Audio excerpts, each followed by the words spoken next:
So you want to buy a mountain, drill lifts into it, and watch skiers pay you every single day just to slide down it. Sounds simple. In Switzerland, it is almost never simple. The story of how Swiss ski resorts actually make money and how the country itself controls whether you're even allowed to make that money is one of the strangest stories in all of tourism real estate. Before you collect a single franc, you need to survive the first surprise.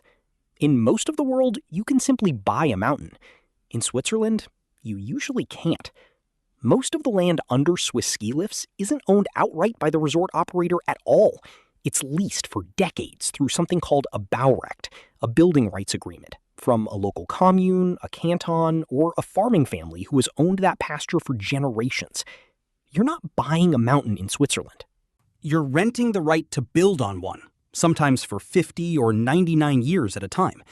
That single fact reshapes almost everything else about this business. Building the lift infrastructure itself is still enormously expensive, Baurecht or not. A modern high-speed gondola with heated seats can cost tens of millions of francs to install on a single slope. Snowmaking systems, the reservoirs, the pipes, the pump houses, the snow guns themselves can cost just as much again before a single cubic meter of artificial snow ever hits the piste. Add avalanche barriers, base lodges, parking structures, and the access roads carved into solid rock, and a single resort's infrastructure bill can run past 100 million francs before the first lift ticket is ever sold. Most Swiss lift companies, known locally as Bergbahnen, aren't owned by one wealthy private buyer at all. They're structured as joint stock companies, where the local commune holds a controlling stake, alongside private shareholders, hotel owners, and sometimes the canton itself. This isn't an accident, it's survival. Spreading ownership across the whole village means one bad season doesn't sink one person's entire fortune. It also means you, as an outside investor, are rarely buying full control. You're buying a seat at a table where the town itself already has the largest share. Now, say you found your mountain, secured your Baurecht, and you're ready to build the resort town around it. Hotels, chalets, apartments to sell. Here's where Switzerland throws its first real wall in front of you. It's called Lex Koller, and it exists specifically to stop what you're about to try. Lex Koller is a federal law that restricts foreign nationals from simply buying residential property in Switzerland. If you're not Swiss, not an EU or EFTA resident with the right permit, you generally cannot just walk in and purchase a chalet the way you could in Colorado or the French Alps. Certain cantons allow foreigners to buy small holiday apartments under strict conditions, but even then, the whole country only allows about 1,500 of these foreign purchases every single year, no matter how much money is on the table. And the size caps are real too. The living space usually can't exceed 200 square meters, and the plot itself is capped at 1,000 square meters. So a resort developer can't simply build 500 luxury chalets and sell them to whoever shows up with a suitcase of cash. The buyer pool is legally restricted before a single unit is even finished. Just when you think you understand the wall, Switzerland adds a second one behind it. It's called Lex Weber, passed by Swiss voters in 2012, and it caps the number of second homes allowed in any single municipality at 20% of total housing. Sounds reasonable, until you look at where Switzerland's actual ski resorts sit on that scale. Verbier is already at roughly 59% second homes. Crans, Montana sits above 60%. Zermatt and Davos both sit in the mid-50s. Every single one of these towns blew past the 20% limit years before the law even existed. Which means, under Lex Weber, none of them can legally approve a single new second home from this point forward. The most famous ski towns on Earth are legally frozen in place. You cannot build new holiday chalets there, no matter how much capital you're holding.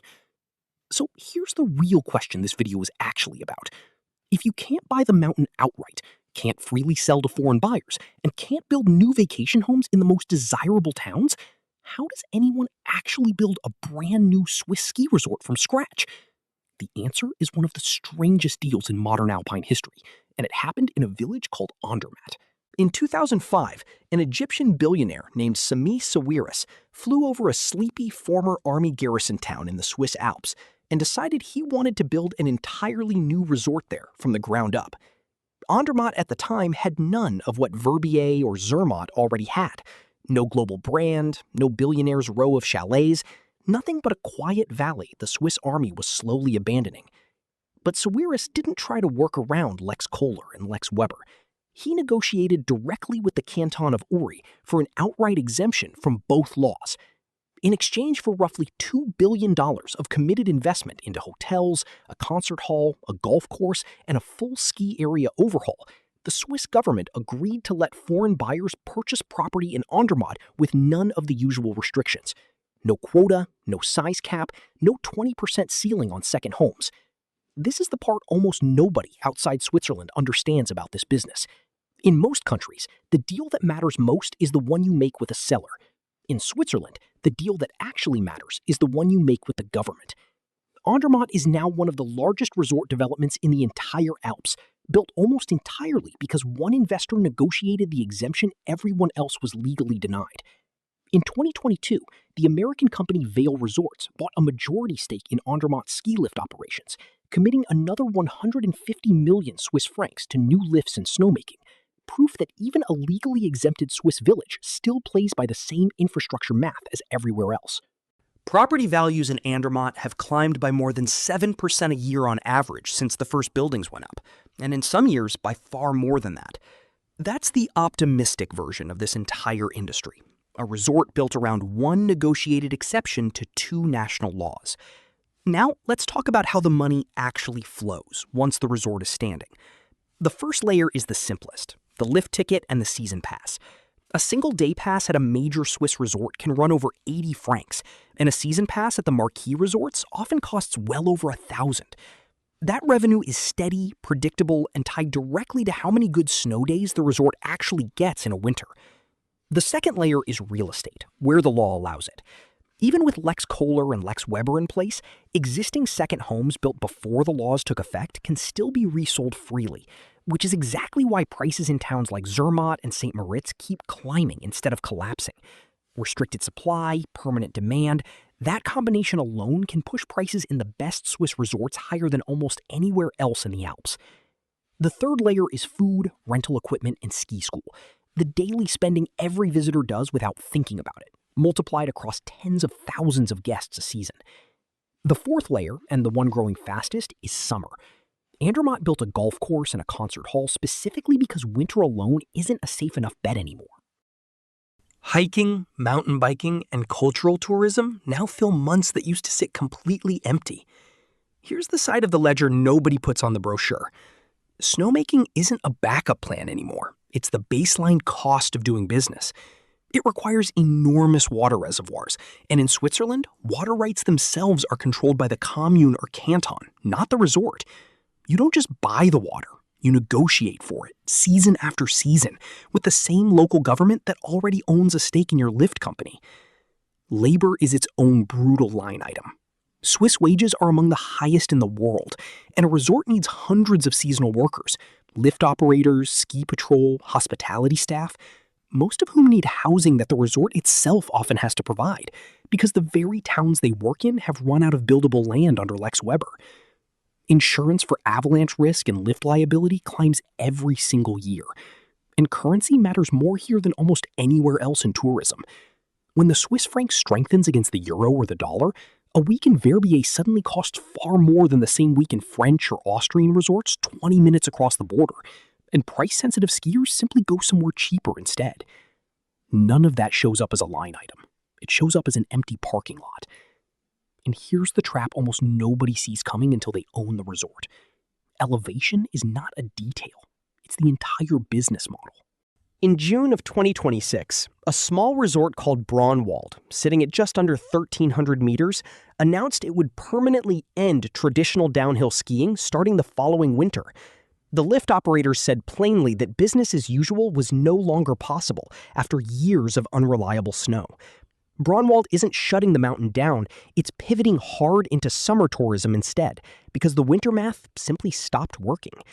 Braunwald wasn't the first, and it won't be the last. A small two-lift operation called Schratten Flühli in the canton of Lucerne permanently closed after 12 straight years in which it could only run for about half of any given winter. Its own statement said the resort could no longer defy the forces of nature. Another small area, near Rusheg, went an entire season without opening its lift even once, and the man who ran it told a reporter he expects the whole operation to be gone within 10 years. None of these are hypothetical resorts in a business school case study. These closures happened within the last 2 years, in the same country as Zermatt and Verbier. The line separating them isn't luck, it's elevation, snowmaking capacity, and how much fixed cost the resort was carrying when the snow stopped showing up reliably. A resort above roughly 1,800 meters, with real snowmaking infrastructure and a global brand name, is playing an entirely different game than a small two-lift operation at 1,200 meters that depended on natural snowfall alone. So, does owning a Swiss ski resort actually work as a business? The honest answer depends entirely on altitude, brand, and which side of these laws you're standing on. In the optimistic version, you either negotiate your own Andermatt-style exemption, or you buy into an already established, high-altitude, globally branded resort, where restricted housing supply keeps property values climbing every single year, regardless of what a single bad snow season does to lift revenue. Base rent from lift tickets, steady real estate appreciation from artificial scarcity, and a growing summer season together produce one of the most resilient tourism assets in the world. In the realistic version, you own a lower altitude resort with none of that protection. Snowmaking costs keep climbing, while the reliable ski season keeps shrinking. Fixed costs, insurance, lift maintenance, water lights negotiations keep rising no matter how many skiers actually show up. Eventually, like Braunwald, like Schratten Flühli, the mountain itself is still there, the lifts are still standing, but the business built specifically around reliable winter snow simply stops making sense. The building isn't the business here, any more than it was for the mole. In Switzerland, the mountain isn't really the product either. The law that governs who's allowed to own around it is. Every franc that flows through a Swiss ski resort, every chalet that sells for millions, every negotiated exemption like Andermatt's, all of it depends on which side of Lex Koller and Lex Weber the resort happens to sit on, and how much longer the snow keeps falling reliably enough for the whole system underneath it to keep working at all.